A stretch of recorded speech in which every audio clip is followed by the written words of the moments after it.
ಕೇರಳಿಗರ ಚೇಟ ಸಿದ್ದರಾಮಯ್ಯ ಅಂತ ಹೇಳಿ ಜೆಡಿಎಸ್ ಹೇಳ್ತಾ ಇದೆ, ಲೇವಡಿ ಮಾಡ್ತಾ ಇದೆ. ಕಾಂಗ್ರೆಸ್ ವಿರುದ್ಧ ಎಕ್ಸ್ ಮೂಲಕ ಜೆಡಿಎಸ್ ವಾಗ್ದಾಳಿಯನ್ನು ಕೂಡ ನಡೆಸ್ತಾ ಇದೆ. ಯಾಕಂದರೆ ಕೇರಳದ ಪ್ರವಾಸವನ್ನು ಹಮ್ಮಿಕೊಂಡಿದ್ದರು ಸಿಎಂ ಸಿದ್ದರಾಮಯ್ಯ ಅವರು. ಅದಕ್ಕೆ ಸಂಬಂಧಪಟ್ಟ ಹಾಗೆ ಕೇರಳಿಗರ ಚೇಟ ಸಿದ್ದರಾಮಯ್ಯ ಅಂತ ಹೇಳ್ತಾ ಇದ್ದಾರೆ, ಕಾಲೆಳಿತಾ ಇದ್ದಾರೆ ಕೂಡ.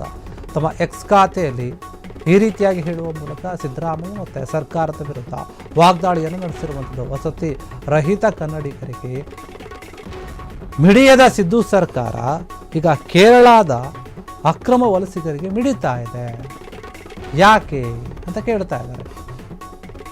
ಇದರ ಬಗ್ಗೆ ನಿಮ್ಮ ನೀತಿ ಏನು, ನಿಮ್ಮ ನೀತಿಗೆ ಧಿಕ್ಕಾರ ಇರಲಿ ಅಂತ ಹೇಳಿ ಜೆಡಿಎಸ್ ಹೇಳ್ತಾ ಇದೆ.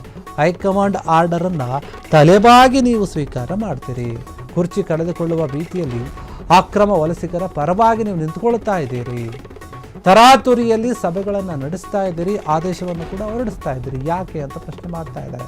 ವಸತಿ ರಹಿತ ಕನ್ನಡಿಗರಿಗೆ ಬಗೆದಂತಹ ಒಂದು ವಿಶ್ವಾಸ ದ್ರೋಹ ಏನಿದೆ ಅದು ಸರಿಯಲ್ಲ, ಇದು ವಿಶ್ವಾಸ ದ್ರೋಹ ಅಲ್ಲವೇ ಅಂತ ಪ್ರಶ್ನೆ ಮಾಡ್ತಾ ಇದ್ದಾರೆ. ಕರ್ನಾಟಕದಲ್ಲಿ ಸುಮಾರು 30 ಲಕ್ಷಕ್ಕೂ ಹೆಚ್ಚು ವಸತಿ ರಹಿತ ಬಡ ಕನ್ನಡಿಗರಿದ್ದಾರೆ. ಅವ್ರಿಗೆ ಯಾರಿಗೂ ಕೂಡ ಸೂರಿಲ್ಲ. ಅವರಿಗೆ ನೀವು ಸರಿಯಾದ ರೀತಿಯಲ್ಲಿ ಸೂರನ್ನು ಕಲ್ಪಿಸಿಕೊಡುತ್ತಾ ಇಲ್ಲ, ಅದಕ್ಕೆ ಮನಸ್ಸು ಮಾಡ್ತಾ ಇಲ್ಲ. ಆದರೆ ಬೇರೆಯವ್ರಿಗೆ ಕೊಡೋಕ್ಕೆ ಯೋಚನೆ ಮಾಡ್ತಾ ಇದ್ದಾರೆ. ವಸತಿ ಇಲಾಖೆಯ ಮನೆ ಹಂಚಿಕೆಗಾಗಿ ಅರ್ಜಿ ಸಲ್ಲಿಸಿ ಲಕ್ಷಾಂತರ ಮುಂಗಡ ಹಣವನ್ನು ಕಟ್ಟಿದ್ದಾರೆ. ಕೆಲವರು ವರ್ಷಾನುಗಟ್ಟಲೆ ಕಾಯ್ತಾ ಇದ್ದಾರೆ.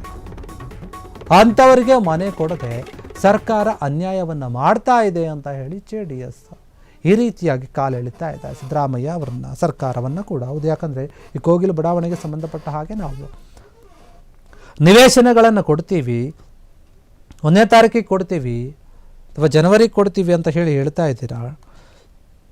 ಒಬ್ಬೊಬ್ಬರಿಗೆ 11.20 ಕೋಟಿ ರೂಪಾಯಿಯಷ್ಟು ವೆಚ್ಚದಲ್ಲಿ ಮನೆಯನ್ನು ನಿರ್ಮಾಣ ಮಾಡಿಕೊಡ್ತೀವಿ ಅಥವಾ ಆ ವೆಚ್ಚದ ಮನೆಯನ್ನೇ ಕೊಡ್ತೀವಿ ಅನ್ನುವಂಥ ರೀತಿಯಲ್ಲಿ ಘೋಷಣೆ ಮಾಡಿದಿರಿ. ಆದರೆ ನೀವು ಕನ್ನಡಿಗರಿಗೆ ಅವಮಾನ ಮಾಡ್ತಾ ಇದ್ದೀರಿ. ಬೇರೆ ರಾಜ್ಯದ ವಲಸಿಗರಿಗೆ ನೀವು ಮನೆಯನ್ನು ಕೊಡ್ತಾ ಇದ್ದೀರಿ, ಅವರಿಗೆ ಮಿಡಿತಾ ಇದೆ ನಿಮ್ಮ ಹೃದಯ. ಆದರೆ ನಮ್ಮ ಕನ್ನಡಿಗರ ಪರವಾಗಿ ಯಾಕೆ ಮಾತನಾಡ್ತಾ ಇಲ್ಲ, ಅವ್ರ ಬಗ್ಗೆ ಯಾಕೆ ಯೋಚನೆ ಮಾಡ್ತಾ ಇಲ್ಲ? ನಿಮ್ಮ ನಡವಳಿಕೆಗೆ, ನಿಮ್ಮ ಆದೇಶಕ್ಕೆ ಧಿಕ್ಕಾರ ಇದೆ. ಹೈಕಮಾಂಡ್ ಆದೇಶವನ್ನು ನೀವು ತಲೆಬಾಗಿ ಕೇಳ್ತಾ ಇದ್ದೀರಿ. ಇದೆಲ್ಲವೂ ಕೂಡ ನೀವು ಕುರ್ಚಿಯನ್ನು ಉಳಿಸ್ಕೊಳ್ಳೋಕೆ ಮಾಡ್ತಾ ಇದ್ದೀರಿ. ಕೇರಳದ ಅಕ್ರಮವಾಗಿ ಬಂದಿರುವಂಥ ವಲಸಿಗರೇನಿದ್ದಾರೆ ಅವರು ಇಲ್ಲಿ ನೆಲೆಸಿದ್ರು, ಅವರಿಗೋಸ್ಕರ ನೀವು ಈ ರೀತಿಯಾಗಿ ನಿರ್ಧಾರವನ್ನು ತೆಗೆದುಕೊಳ್ತಾ ಇದ್ದೀರಿ, ಸರಿಯಲ್ಲ. ವಸತಿ ರಹಿತ ಕನ್ನಡಿಗರಿಗೆ ಮಿಡಿಯದಂತಹ ನಿಮ್ಮ ಹೃದಯ, ನಿಮ್ಮ ಸರ್ಕಾರದ ಹೃದಯ ಕನ್ನಡಿಗರ ವಿಚಾರದಲ್ಲಿ ಯಾಕೆ ಹಿಂಗೆ ಮಾಡ್ತಾ ಇದೆ? ಕೇರಳದ ಅಕ್ರಮದ ವಲಸಿಗರಿಗೆ ನೀವು ಮಿಡಿತಾ ಇದ್ದೀರಿ, ಇದಕ್ಕೆ ನಮ್ಮ ಧಿಕ್ಕಾರ ಇದೆ. ಹೈಕಮಾಂಡ್ ಹೇಳಿದಂತೆಯೇ ನೀವು ಕೇಳ್ತಾ ಇದ್ದೀರಾ, ಅವ್ರು ಹೆಂಗೆ ಹೇಳಿದ್ರೆ ಹಂಗೆ ಕೇಳ್ತಾ ಇದ್ದೀರಾ, ಅವ್ರು ಯಾರಿಗೆ ಕೊಡಿದ್ರೆ ಅವ್ರಿಗೆ ಕೊಡ್ತಾ ಇದ್ದೀರಾ. ಅದೆಲ್ಲವೂ ಕೂಡ ನೀವು ಮಾಡ್ತಾ ಇರುವಂಥದ್ದು ಕುರ್ಚಿಯನ್ನು ಉಳಿಸ್ಕೊಳ್ಳೋಕೆ. ಕುರ್ಚಿ ಕಳೆದುಕೊಳ್ಳುವಂತಹ ಭೀತಿ ನಿಮ್ಮಲ್ಲಿ ಕಾಣ್ತಾ ಇದೆ. ಹೀಗಾಗಿ ಅಕ್ರಮ ವಲಸಿಗರ ಪರವಾಗಿ ನೀವು ನಿಂತುಕೊಳ್ತಾ ಇದ್ದೀರಿ, ತರಾತುರಿಯಲ್ಲಿ ಸಭೆಗಳನ್ನು ಮಾಡ್ತಾ ಇದ್ದೀರಿ, ಆದೇಶವನ್ನು ಕೊಡ್ತಾ ಇದ್ದೀರಿ. ಈ ಆದೇಶದಿಂದ ಎಲ್ಲೋ ಒಂದು ಕಡೆ ಕನ್ನಡಿಗರಿಗೆ ಅನ್ಯಾಯ ಆಗ್ತಾ ಇದೆ. ವಸತಿ ರಹಿತವಾಗಂದರೆ ಮನೆ ಇಲ್ಲದೆ ಇರುವಂಥ ಕನ್ನಡಿಗರು ತುಂಬ ಚೆನ್ನಾಗಿದ್ದಾರೆ. ಅವರ ವಿಶ್ವಾಸವನ್ನು ನೀವು ಕಳೆದುಕೊಳ್ತಾ ಇದ್ದೀರಿ, ವಿಶ್ವಾಸ ದ್ರೋಹವನ್ನು ಮಾಡ್ತಾ ಇದ್ದೀರಿ. ಇದು ಸರಿಯಲ್ಲ. ಕರ್ನಾಟಕದಲ್ಲಿ ಸುಮಾರು 30 ಲಕ್ಷಕ್ಕೂ ಹೆಚ್ಚು ಜನ ಮನೆಗಳಿಲ್ಲದೆ, ಸೂರುಗಳಿಲ್ಲದೆ ಬದುಕ್ತಾ ಇದ್ದಾರೆ. ಅವರ ಬಗ್ಗೆ ನೀವು ತಲೆ ಕೆಡಿಸ್ಕೊಳ್ತಾ ಇಲ್ಲ. ವಸತಿ ಇಲಾಖೆ ಕೂಡ ಅಷ್ಟೇ, ಅವರೇನು ಹಂಚಿಕೆ ಮಾಡ್ತಾ ಇದ್ದಾರೆ, ಮನೆಯನ್ನು ಕೊಡ್ತೀವಿ ಅಂತ ಏನು ಅರ್ಜಿಯನ್ನು ಹಾಕಿ ಅಂತ ಹೇಳಿದರು, ಅದೇ ರೀತಿಯಾಗಿ ಜನ ಅರ್ಜಿ ಹಾಕಿದ್ದಾರೆ, ಅಡ್ವಾನ್ಸ್ ದುಡ್ಡು ಕೂಡ ಕೊಟ್ಟಿದ್ದಾರೆ. ಅಂಥವರು ಮನೆ ಬರುತ್ತೆ ಇವತ್ತು ನಾಳೆ ಅಂತ ಕಾಯ್ತಾ ಇದ್ದಾರೆ ವರ್ಷಾನುಗಟ್ಟಲೆಯಿಂದ. ಅಂಥವರಿಗೆ ನೀವು ಮನೆ ಕೊಡುತ್ತಾ ಇಲ್ಲ.